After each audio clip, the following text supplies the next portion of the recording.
the weather, being able to speak English, your study habits, money, your hobbies and interests, your family, choosing a career, getting a good job, planning a vacation, succeeding in school, determining where to live.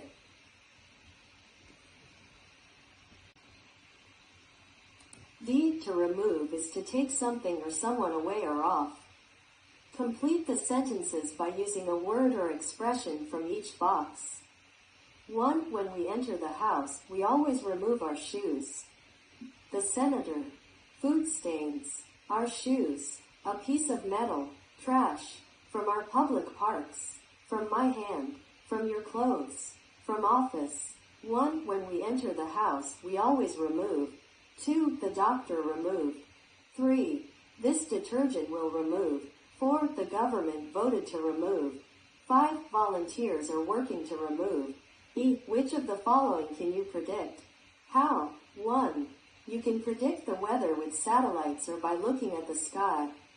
The weather, an earthquake, your exam results, when prices will go up, what team will win a game, what song or movie will be popular.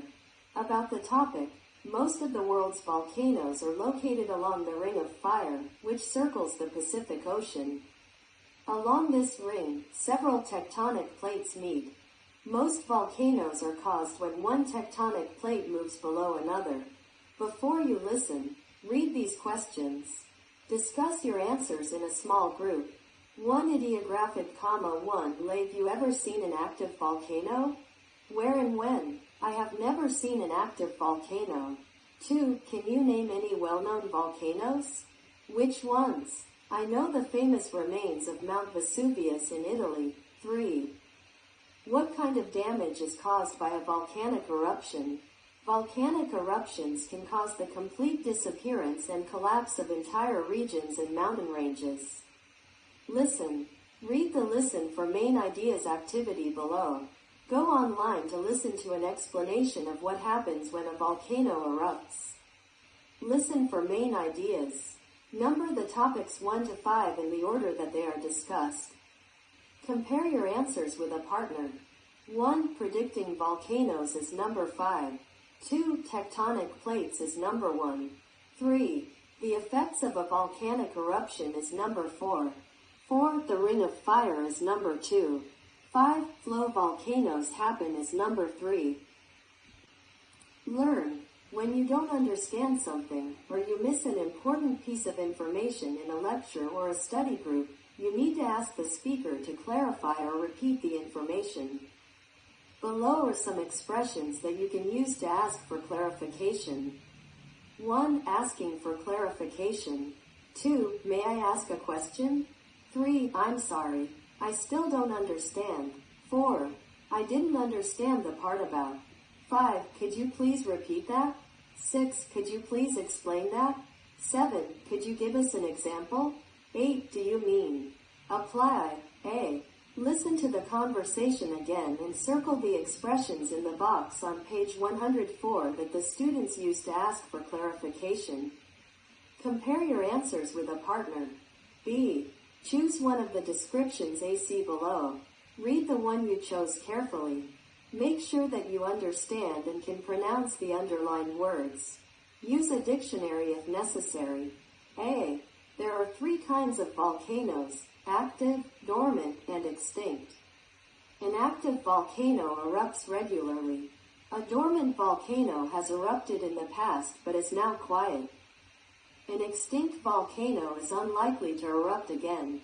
There are around 1,500 active volcanoes in the world. B. When a volcano erupts, it sends G and magma into the air. On the ground, a volcanic eruption can also cause earthquakes, floods, and tsunamis and destroy the landscape for miles around.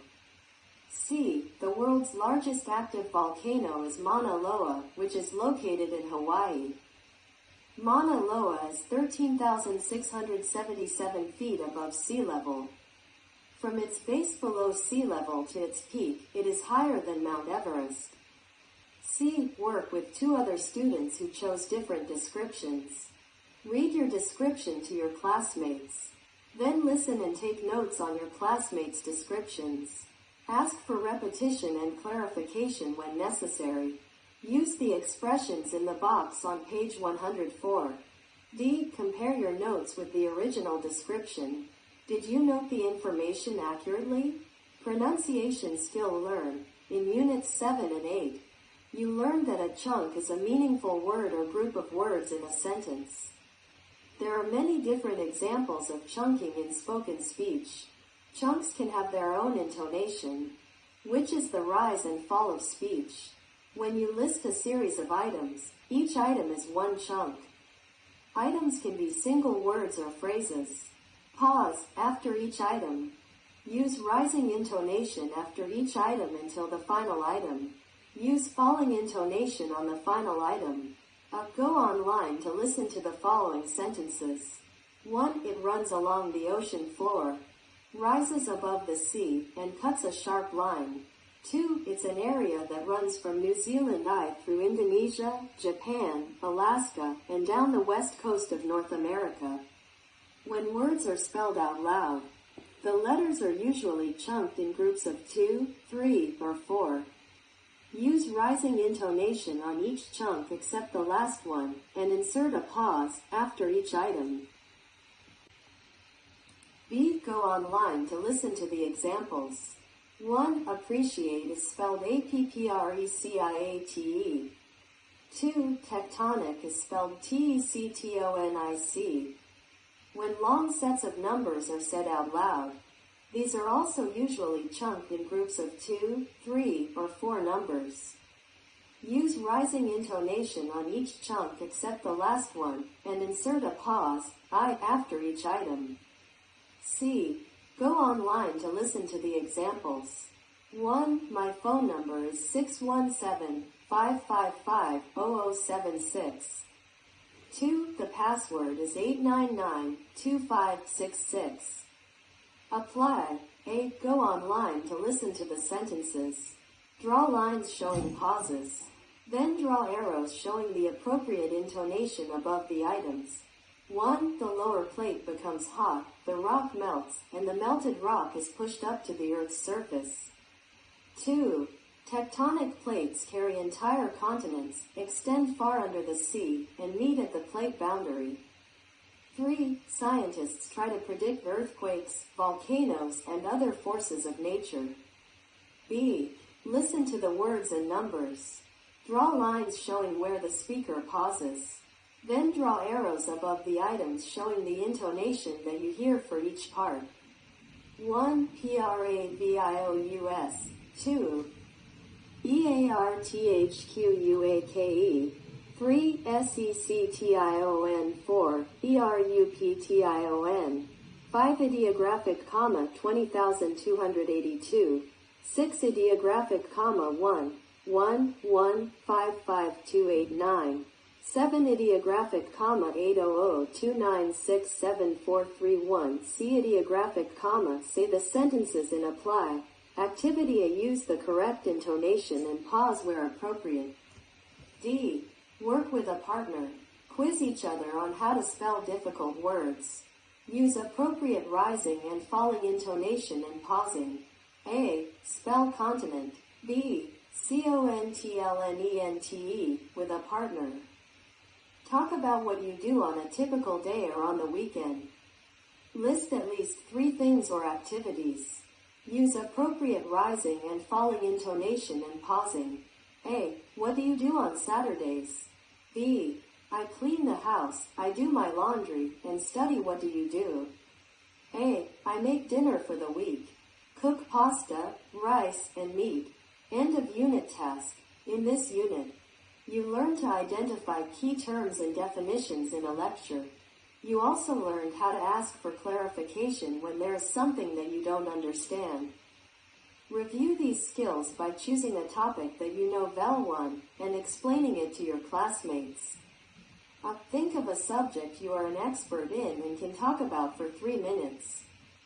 Read the list of suggestions below or use your own idea. 1. Something you're studying in another class. 2. An event in history. 3. The rules of a game or sport that you know well. 4. A news story. 5. How you play a favorite computer or video game. 6. A place you've visited.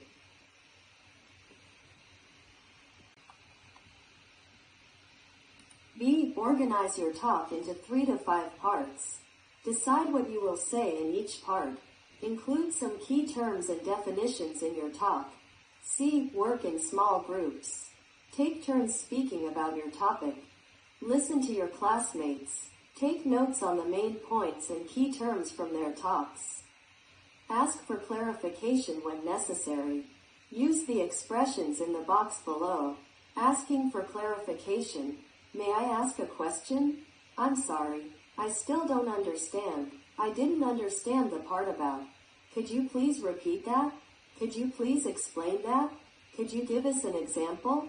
Do you mean? D. Compare your notes with your classmates. Decide together on the main points and key terms. Then confirm your decision with the speaker. Self-assessment. 1.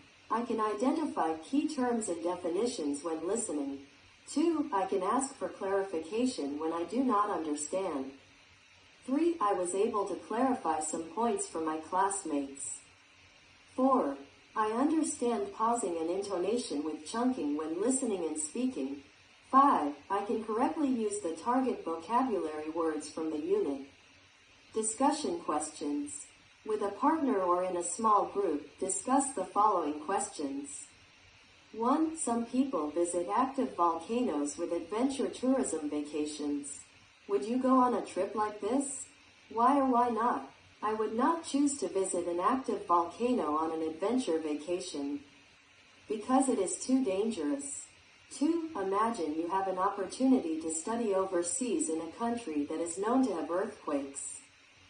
Would you go? Why or why not? In fact, I once studied abroad in a country with frequent earthquakes. For example, Japan. There, I learned how to save myself during an earthquake. 3. What are some recent earthquakes you can remember?